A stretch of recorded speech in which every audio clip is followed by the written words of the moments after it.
Hello good evening साथियों। तो साथियों आज की इस क्लास में हम देखेंगे कि जो आरबीएस की क्लास 12 है और ज्योग्राफी देखेंगे साथियों। हमने जो पहली किताब थी हमारी मूल सिद्धांत वाली, भारत के मूल सिद्धांत, उसमें तो हमने नोट्स और इंपोर्टेंट क्वेश्चन थे वो सभी कंप्लीट कर लिए हैं। और ये हमारी दूसरी किताब है साथियों। दूसरी किताब का नाम है भारत लोग और अर्थव्यवस्था, ये इस किताब का नाम है। तो इसमें आज हम अध्याय 1 है वो देखेंगे। इसके जनसंख्या वितरण घनत्व और वृद्धि संगठन, इसके जो क्वेश्चन है इंपॉर्टेंट क्वेश्चन है वो क्वेश्चन देखेंगे साथियों। ओके साथियों, तो ये हमारा पार्ट नंबर पहला है। ओके, मैंने यहाँ पर इंपॉर्टेंट यानी कि महत्वपूर्ण प्रश्न लिखना भूल गया हूँ साथियों, कोई दिक्कत वाला नहीं। पार्ट नंबर यानी कि अध्याय दूसरे में हम लिख देंगे साथियों। ये कुछ अध्याय इसमें से हट गए, पूरे अध्याय 12 है लेकिन हम अध्याय रह चुके हैं। ओके साथियों, शुरू करते हैं। क्लास शुरू करने से पहले आपसे एक छोटी सी रिक्वेस्ट है साथियों कि आपको जो इंपोर्टेंट उसमें नोट्स देते हैं वो आपको यदि पढ़ना चाहते हो तो पढ़ लेना, लेकिन इंपॉर्टेंट की जो क्वेश्चन बता रहा हूँ इंपॉर्टेंट वो है साथियों। और चैनल को सब्सक्राइब करके रखना है क्योंकि सभी इंपॉर्टेंट चीज़ें इसी चैनल पर आपको देखने को मिलेगी साथियों। तो शुरू करते हैं बिना समय गवाई। ओके साथियों, अध्याय पहला उसका नाम है जनसंख्या वितरण घनत्व वृद्धि और संगठन। ओके, जनसंख्या इसमें है कि जनसंख्या में वितरण देखेंगे, घनत्व देखेंगे, वृद्धि देखेंगे और संगठन, ये 3-4 चीज़ें हैं, चारों चीज़ें देखेंगे साथियों इसके अंदर। तो सबसे पहले देखेंगे साथियों हम एक अंक वाले प्रश्न। तो देखो पहला प्रश्न दिया गया है इसमें कि भारत में प्रथम संपूर्ण जनगणना कब हुई थी। भारत है उसमें पूरी तरह से सबसे पहले जनगणना कब हुई थी साथियों। तो 1881 में सबसे प्रथम संपूर्ण जनगणना हुई थी और ये हमेशा अब 10 वर्ष के अंदर जनगणना होती है साथियों। क्लियर हुआ।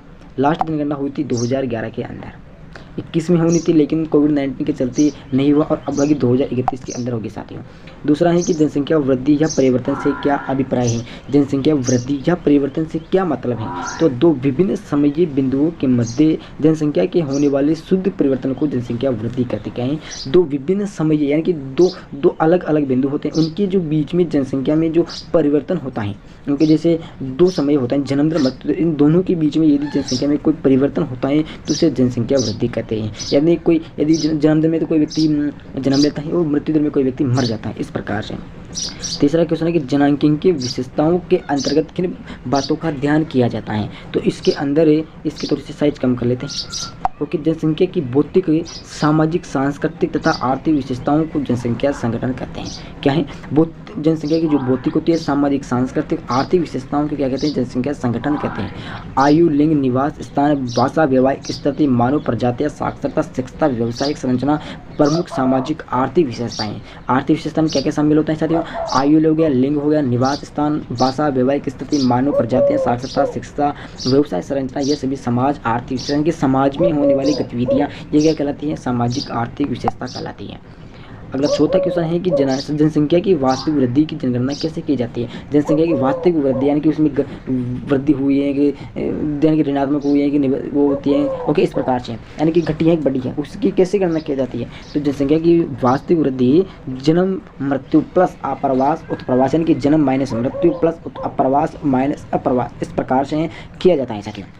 क्लियर हुआ।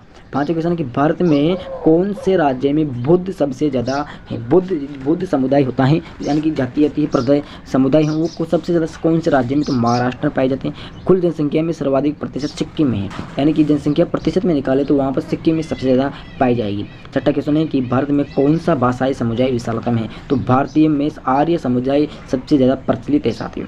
सातवां क्वेश्चन है कि श्रम की प्रतिभागिता दर क्या होती है। क्या है? श्रम करते हैं उसकी जो प्रतिभागिता दर होती है क्या होती है। तो कुल जनसंख्या में कार्य करते जनसंख्या के अनुपात को श्रम की प्रतिभागिता कहते हैं, दर कहते हैं। कहने का मतलब है कि एक बीघा खेत है, एक हेक्टेयर का खेत है, उसमें यदि 10 लोग कार्य करने की क्षमता है तो बहुत अच्छी बात है। और लेकिन हम उसमें बिना किसी काम के 20 व्यक्ति काम करवा रहे हैं तो उसमें अनुपात डगमगा जाएगा साथियों। कुल जनसंख्या में कार्य करते जनसंख्या के अनुपात को श्रम की प्रतिभागिता कहती है। जितने लोगों की आवश्यकता होती है उतने लोगों को लगाना चाहिए।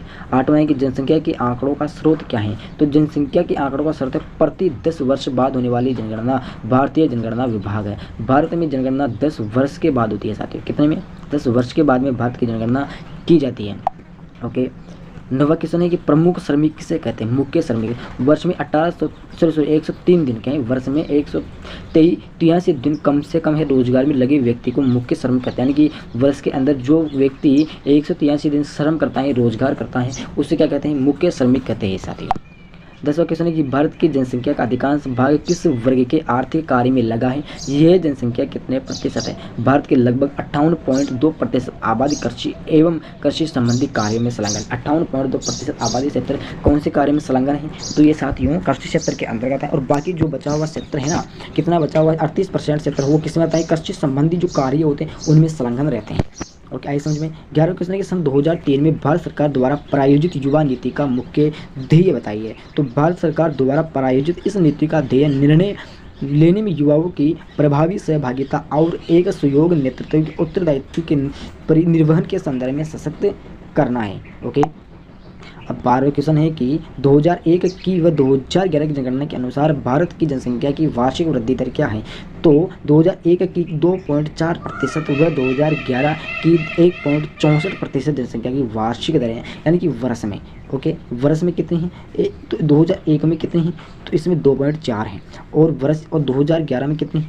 1.64, यानी कि जो वार्षिक जन्म दर है, वार्षिक वृद्धि तो इसमें घटी है ना। ओके, तो 2011 के अंदर घटी है और इसके अंदर 2001 के अंदर बढ़ोतरी होती है साथियों। 13वां है कि कायिक और कृषि घनत्व का सूत्र लिखिए। क्या है? कायिक और कृषि घनत्व का सूत्र यहाँ पर दिया गया है कि कायिक घनत्व होता है कुल जनसंख्या बटे निवल कृषित क्षेत्र। ओके, और कृषि घनत्व होता है कुल कृषि जनसंख्या निवल कृषित क्षेत्र। कुल जनसंख्या होती है और उसमें जो कृषि के क्षेत्र है निवल वो होता है, और कृषि कुल कृषि की जनसंख्या होती है और इधर निवल कृषि क्षेत्र होता है। ओके, आइए समझ में। 14वां क्वेश्चन है कि भारत में उत्तर पूर्वी राज्यों की भाषाएं किस भाषा परिवार से संबंधित हैं? तो उत्तर पूर्वी राज्यों की भाषाएं चिन्नी तिब्बत भाषा परिवार से संबंधित। कौन सी भाषा से? चिन्नी तिब्बती भाषा से संबंधित है साथियों। क्लियर हुआ? अगला 15वां क्वेश्चन है कि भारत ने राष्ट्रीय युवा नीति को कब अपनाया? कहीं भारत में एक राष्ट्रीय युवा नीति उसको भारत ने कब अपनाया? तो उसको 2003 के अंदर भारत ने अपनाया था साथियों। क्लियर हुआ? तो 15 तक क्वेश्चन कंप्लीट हो चुके हैं। अब देखेंगे 16वां नंबर का कि भारत की जनसंख्या में युवा जनसंख्या कितने प्रतिशत है? क्योंकि भारत में जनसंख्या में युवा जो युवा लोग हैं, युवा साथी हैं हमारे पास, तो हम कितने प्रतिशत है? 22% है साथी। कितने? 22% हैं युवा साथी। 17वां है कि भारत के संविधान में अंग्रेजी के अतिरिक्त कितनी भाषाएं? पूरी 22 भाषाएं। अंग्रेजी को मिलाकर 23 भाषाएं, और अंग्रेजी को न मिलाया जाए तो कितनी भाषा होती है? फिर 23 भाषाएं सम्मिलित की जाती है। न मिलाया जाए तो 22 भाषाएं। 18 है कि आर्थिक गतिविधियों स्त्रियों की कम प्रतिभागिता के कारण बताइए। क्या है? आर्थिक गतिविधियों में स्त्रियों की कम प्रतिभागिता होती है और उसका कारण क्या है? तो उसका कारण देखो साथियों, उसका कारण है कि संयुक्त परिवार होता है। कौन कौन सा होता है? संयुक्त परिवार, निम्न सामाजिक व शैक्षिक स्तर। क्लियर है? और दूसरा है तीसरा बारंबार शिशु जन्म है, रोजगार के सीमित अवसर। अब इसको समझेंगे। संयुक्त परिवार होता है, उसके कारण जो महिलाएं होती हैं वो कम कार्य करती है। ओके, बिल्कुल कम कार्य करती है, क्योंकि बहुत सारी महिलाएं होती हैं, काका की होती हैं, दादा की होती हैं, नानी, इस प्रकार से अपनी मम्मी होती है, जो 7-8 महिला होती है अपने कार्य को कर लेती है। और दूसरा है कि निम्न सामाजिक व शैक्षिक स्तर। निम्न समाज का स्तर होता है, शैक्षिक स्तर कम होता है, ज़्यादा होता है। इस प्रकार से आर्थिक बारंबार शिशु जन्म, कहने का मतलब यह है कि जो बार शिशु का जन्म होता है, 9 महीने में एक बार हो गया, फिर 12 महीने में, इस प्रकार से जो शिशु होता है बारंबार शिशु का जन्म होता है, उसे बारंबार शिशु जन्म कहते हैं।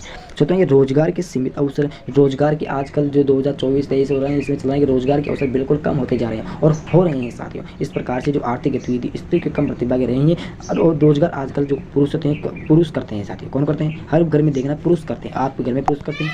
अब आगे प्रश्न दिया है 3 अंक वाले। ओके, 3 अंक वाले प्रश्न हम कल देखेंगे, यानी कि पार्ट नंबर 2 में देखेंगे साथियों। तो सभी दोस्तों को जय हिंद, जय भारत।